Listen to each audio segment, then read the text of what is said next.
Hey everybody, hope you're having a good Monday. If you're doing nothing, then you should probably be doing something. If you're watching this, I'm going to make this as much of a something as possible so that you're not wasting your time today. We're going to be doing something a little bit different, going off the beaten path, which seems to be comic books and graphic novels for reading and reacting. One of my favorite things to do, don't get me wrong, but voting time is coming up. November 3rd is just around the corner, and if you haven't voted yet, you should. If you're of age and legal and able to do so, you should.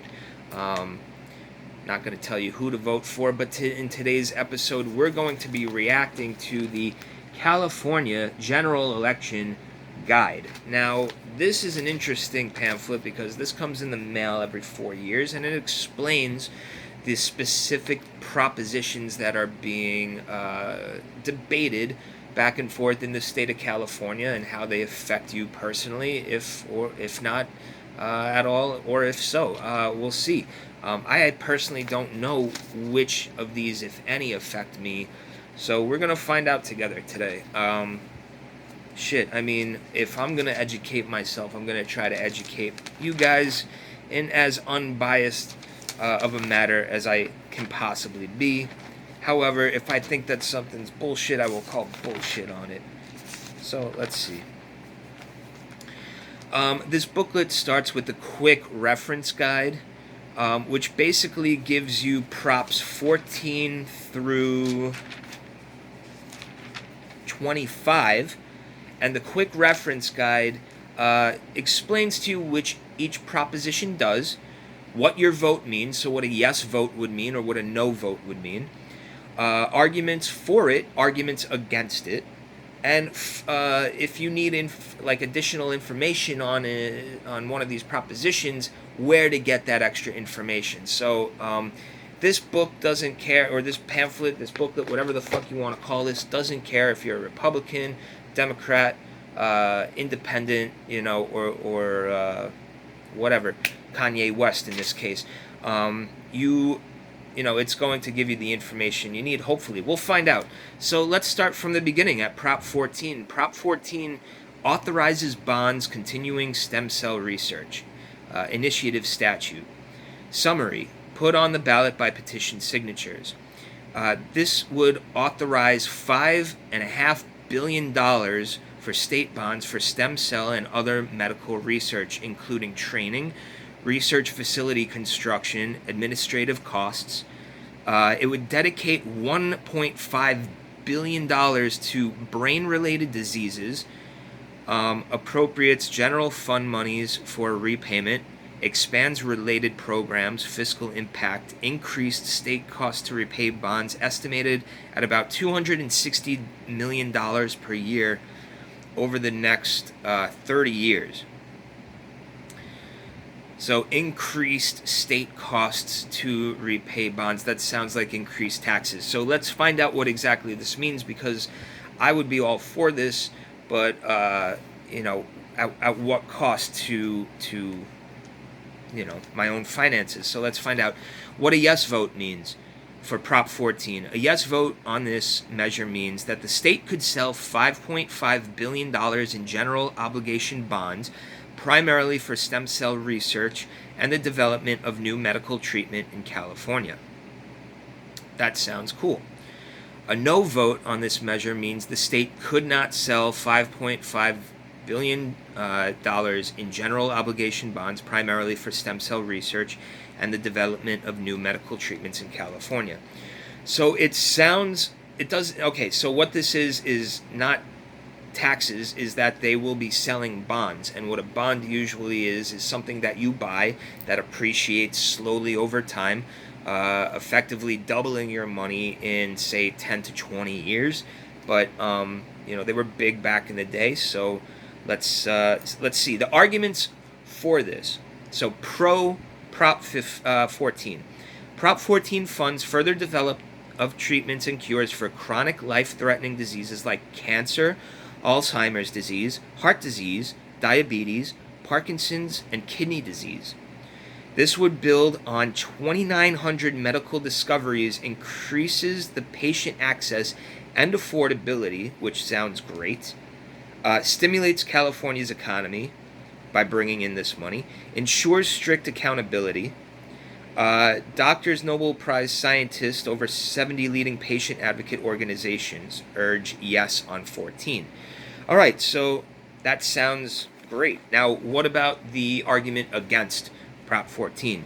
The con. No on Prop 14 would commit $7.8 billion we cannot afford during this economic and budget crisis. That's what I was worried about, is an economic backlash. Funds a state agency with management challenges and poor results after $3 billion already spent. Servicing debt of Prop 14 could increase pressure for higher taxes or layoffs of nurses, first responders, and other public employees. See, okay, so when you're reading this, you really have to pay attention to the language, right? There's a lot of coulds, shoulds, woulds, what ifs, right? And in this case, they're giving you the could possibility. I underlined it right there for you. Meaning that it might happen, that it's a possibility if we don't take care of it properly. But I don't see how selling bonds to people who are willing to pay for them is going to lead to an increased tax write-off. So I'm more inclined to argue for this. My grandmother just died last year from Alzheimer's disease. They kept her going as long as possible. So this one is hard not to come at from a biased standpoint. I have in my family history, a lot of instances of Alzheimer's, heart disease especially. No Parkinson's or kidney disease, but definitely diabetes. So I feel like the pros outweigh the cons in this current situation. So I'm a quick yes on this for Prop 14. I'm just going to keep moving on. If you have an argument against it and feel like you need to convince me otherwise, feel free to in the comments. I'm willing to read them and listen to them. All right, so it sounds like I'm going to vote yes on 14. Prop 15 increases funding sources for public schools, community colleges, and local government services by changing tax assessment of commercial and industrial property. Initiative constitutional amendment. Ooh, constitutional amendments. Those are tricky. Let's see. Summary, put on the ballot by petition signatures. Taxes such properties based on current market value instead of purchase price. Oh, wow. Interesting. So taxing properties would be kind of an up and down situation and not a flat. I could see how that would be stressful, that thought initially in and of itself, for landowners and property owners in that situation. The fiscal impact: increased property taxes on commercial buildings worth more than $3 million, providing $6.5 billion to $11.5 billion in new funding to local governments and schools. Oh, man, that's a tough one. I mean, you don't want to say no for money going into schools and the public school system and education, but at the same time, that seems like a really fucked up thing to do to property owners who I don't know. I can't see how it going up and down with current market value, especially current market value. Well, I guess that would be fine in today's economic situation, since we're at like an all-time low for realty. So it might benefit them actually, since in an economic downturn you're not paying as many taxes as you would be on a really successful year. I don't know. That's a tough one. I don't actually own land, so this one is tough for me. And I don't have kids that I'm sending to public schools, nor did I go through the public school system. This one doesn't really affect me personally at all, but I'm still interested. So let's see. Prop 15, if you vote yes, a yes vote on this means that property taxes on most commercial properties worth over $3 million would go up in order to provide new funding to local governments and schools. A no on this vote means that property taxes on commercial properties would stay the same as they do. Local governments and schools would not get new funding.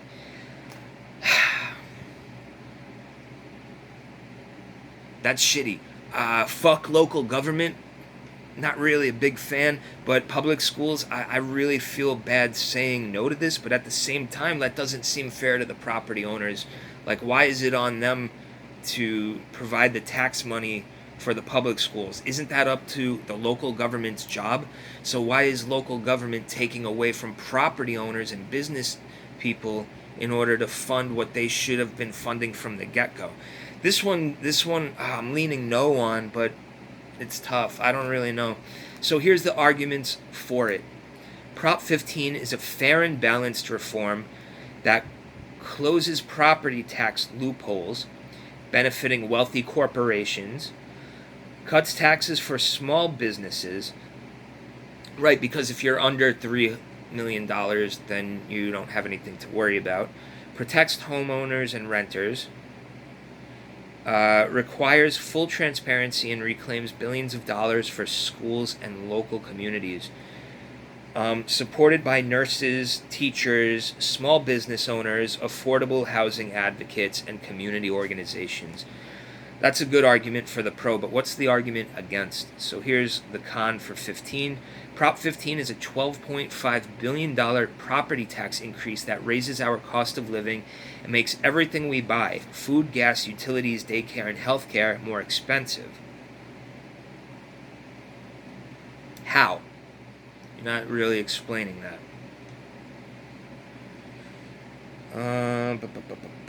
This one, I don't know, guys. I'm undecided on this. I'm just going to put a U for that one for now. That's a tough one.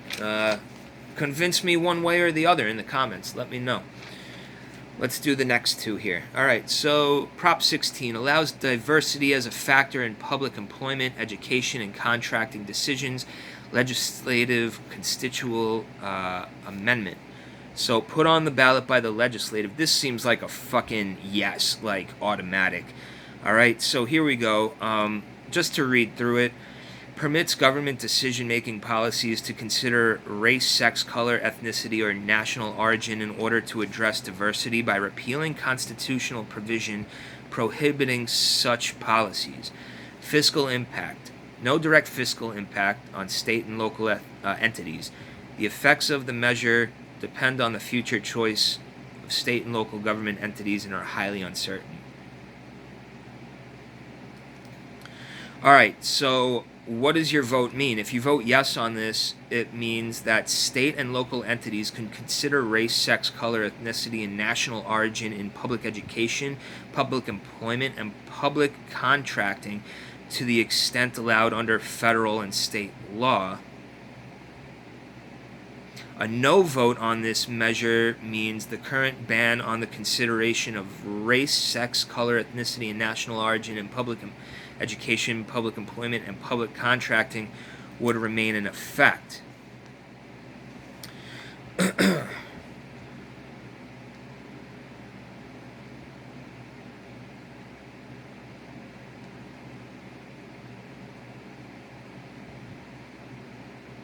Wow, so I don't know. This one's confusing because I thought this sounded positive at first, but now the more I read into it, it seems like here's the con argument. Let me read this out loud. Politicians want to strip our Constitution of its prohibition on discrimination and preferential treatment based on race, sex, color, ethnicity, or national origin. They want to play favorites. If there's anything that should be fundamental in our society, it's that states should treat all Californians equally. Vote no.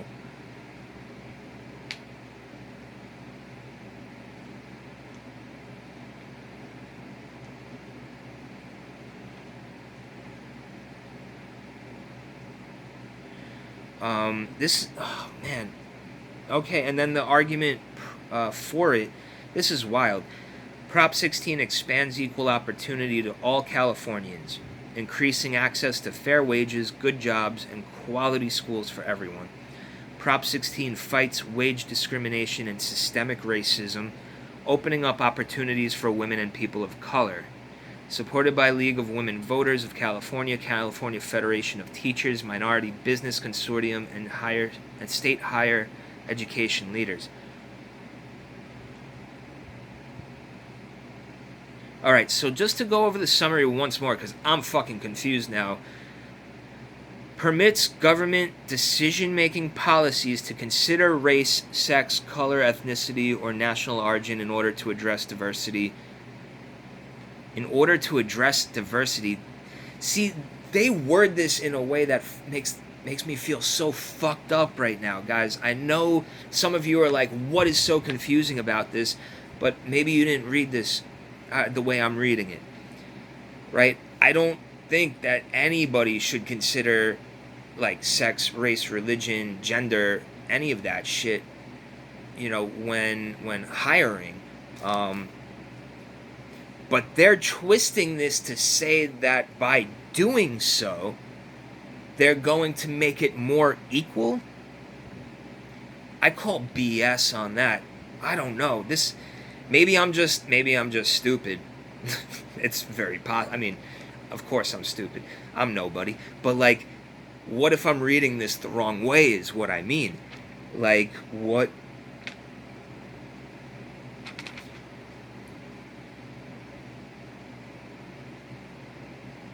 I think we're going to need to go expand upon this and hop to the actual Proposition 16 and not just the quick reference guide. So that's why this exists. We went beyond the quick reference guide to make our decision. Now we're going to read the entirety of Prop 16.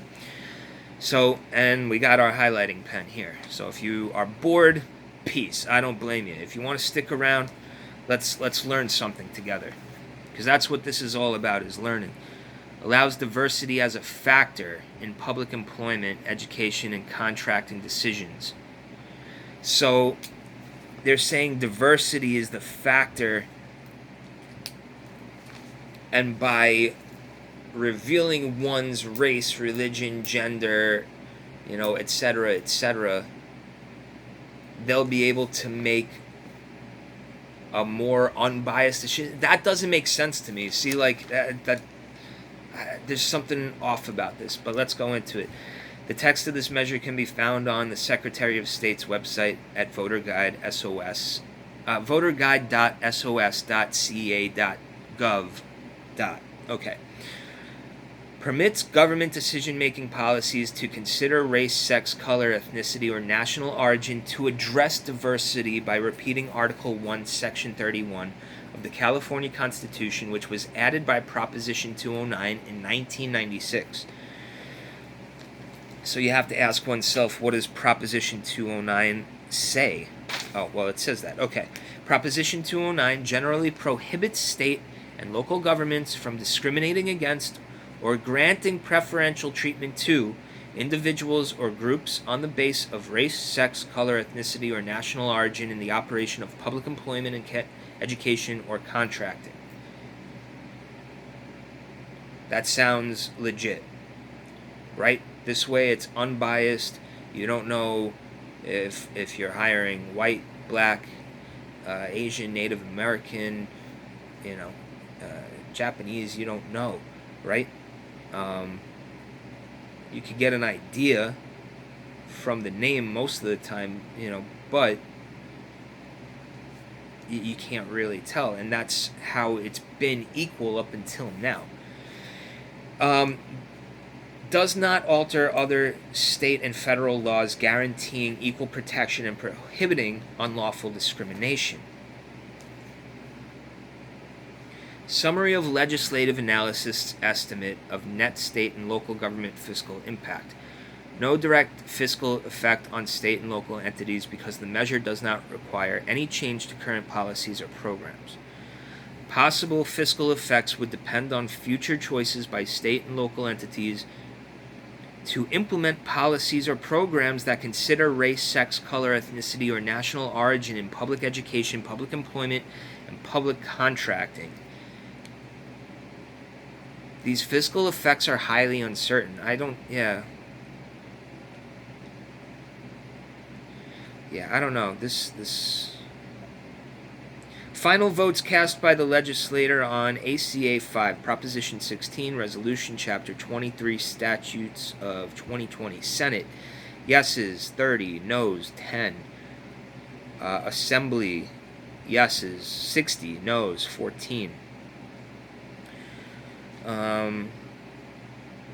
Analysis by the legislative analyst. All right, so the background. State and federal constitutions require equal protection. The state and federal constitutions provide all people equal protection, which generally means that that people in similar situations are treated similarly under the law.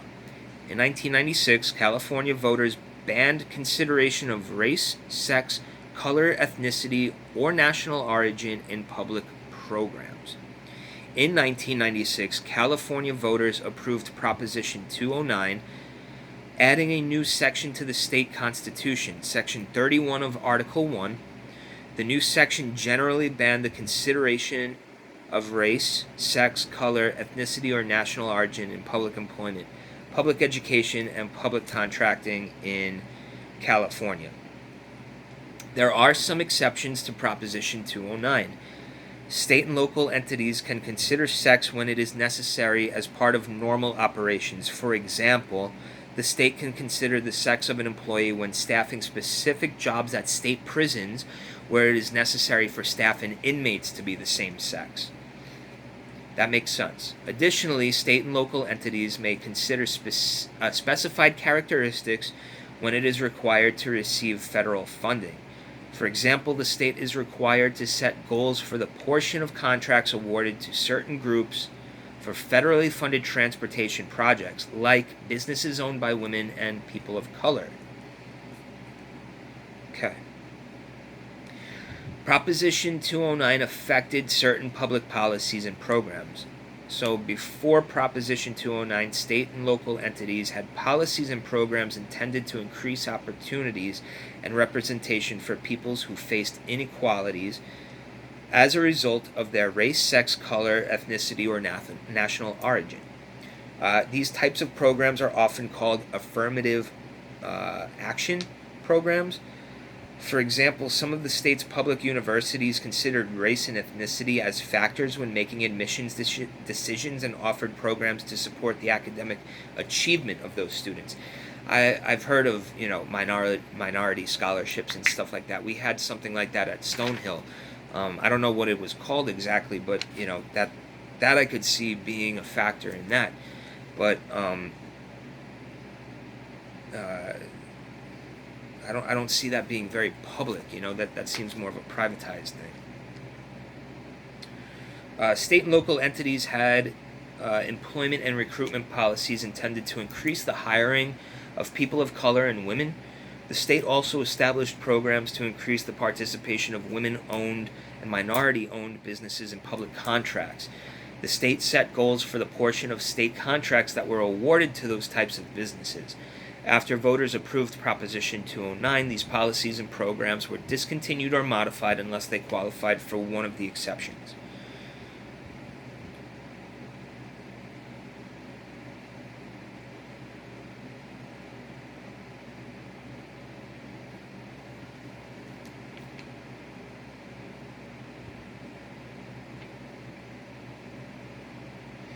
So, okay. It seems that ultimately voting yes on Proposition 16 is going to lift the ban. It's because they title it as allowing diversity as a factor. Diversity sounds like a positive thing, which confused me in and of itself. That language is confusing. What they really mean is they want to lift the ban on this so that they could start considering race, religion, sex, gender, that sort of thing in their consideration, considering that in their choice for hiring in a public setting. That doesn't sit right with me. So here we go. They give you a full page on the yes and no on this. So argument in favor. I'm more interested in the argument against this right now. So let's start with the cons. The California legislature wants you to strike these precious words from our state constitution. The words being as followed in quotes. The state shall not discriminate against or grant preferential treatment to any individual or group on the basis of race, sex, color, ethnicity, or national origin in the operation of public employment, public education, or public contracting. Don't do it. Vote no. Those words, adopted by California voters in 1996 as Proposition 209, should remain firmly in place. Only by treating everyone equally can a state as brilliantly diverse as California be fair to everyone. Repeal would be a step backward. Yeah, that's what it sounded like to me, once I read more into this. I feel kind of silly and stupid in the way I initially reacted to this, but that's why this exists. We can't be too hard on ourselves. You think you're hearing the right thing, and then you read into it, and you're like, oh, this doesn't sound right. So sorry for those of you who have gotten it already. It took me a little bit. You're just smarter than I am. Discrimination of this kind is poisonous. It will divide us at a time we desperately need to unite. I agree. The politicians want to give preferential treatment to their favorites. They think they could fix past discriminations against racial minorities and women by discriminating against other racial minorities and men who are innocent of any wrongdoing. Punishing innocent people will only cause a never-ending cycle of resentment. The only way to stop discrimination is to stop discriminating, help those who really need it. Not every Asian American or white is advantaged. Not every Latino or black is disadvantaged. Our state has successful men and women of all races and ethnicities. Let's not perpetuate the stereotype that minorities and women can't make it unless they get special preferences. Most of the business owners I know out here are women, and they kick ass at what they do. Props to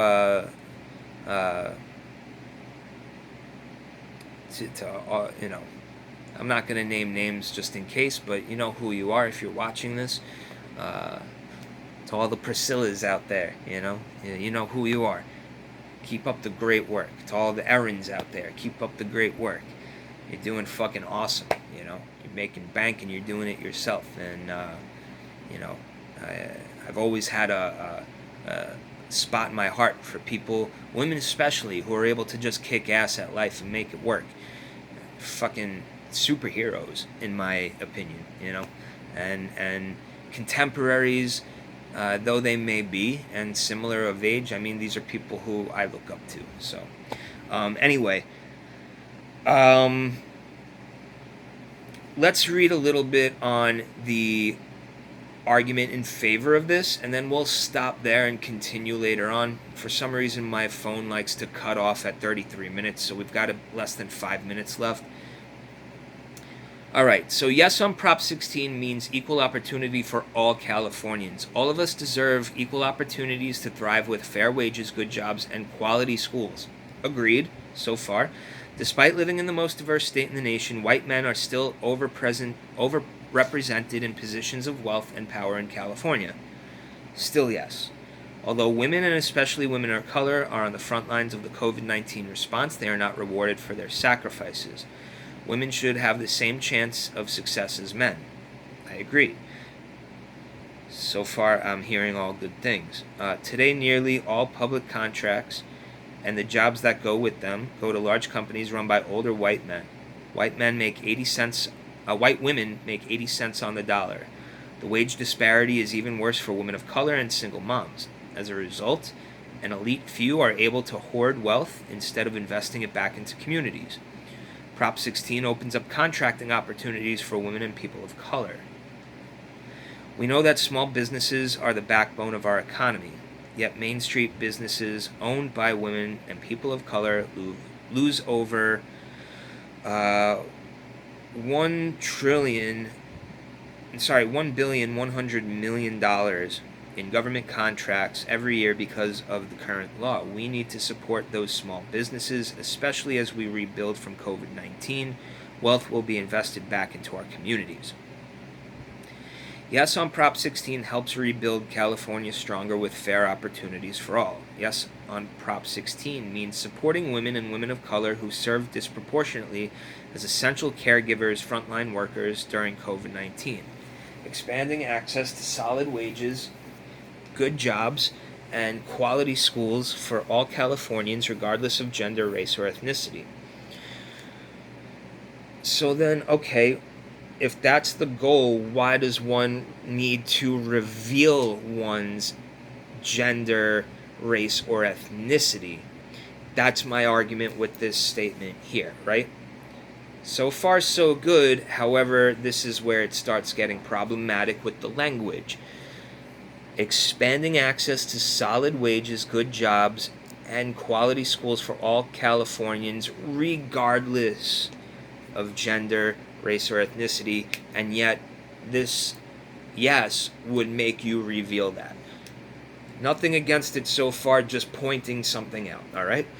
Creating opportunities for women and people of color to receive public contracts that should be available to all of us.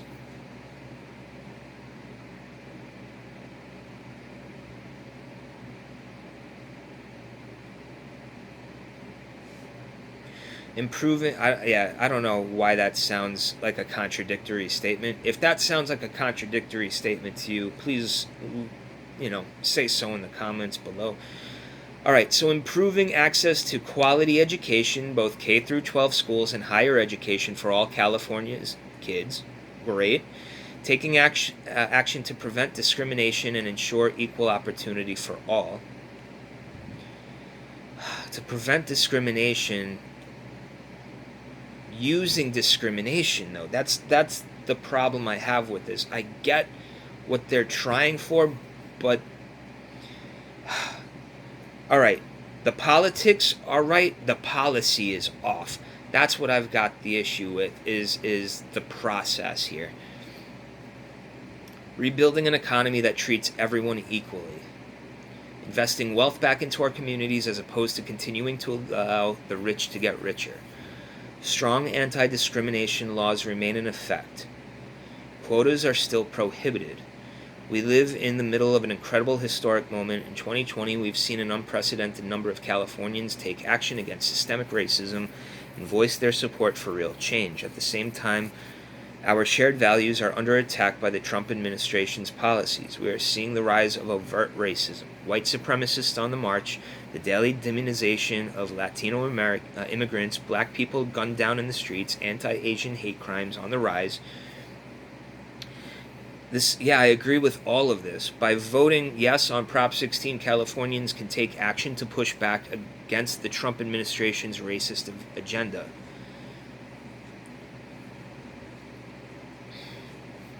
I guess, but my problem is that you're using discrimination to stop discrimination. I got to think on this one. This one got me fucked up. I'm going to stop right there. And if you got anything to leave in the comments, please leave it below. If not, I'll talk to you in the next one. Peace.